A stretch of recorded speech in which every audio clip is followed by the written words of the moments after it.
Maulang umaga, mga ka-reels. Ayan. Ayan siya, 2 days ng ganito.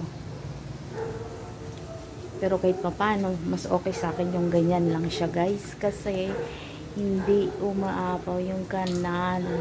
Yan, tuyo siya. Tuyo ang aming kalsada. Yan, okay lang kapag ganito. Yung sampay ko, ang dami kong sampay din na tuyo. Kahapon na ako naglaba. Yan siya, guys.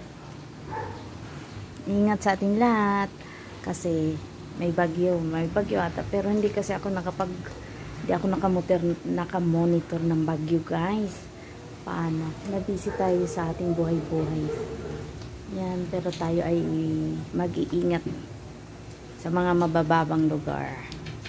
Yan, syempre yung aking mga halaman, natutuwa sila. Ang ganda nila, oh. Tataba.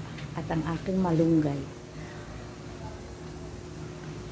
Thank you for watching, guys. Ayan, hanggang sa muli kong vlog. Ingat-ingat.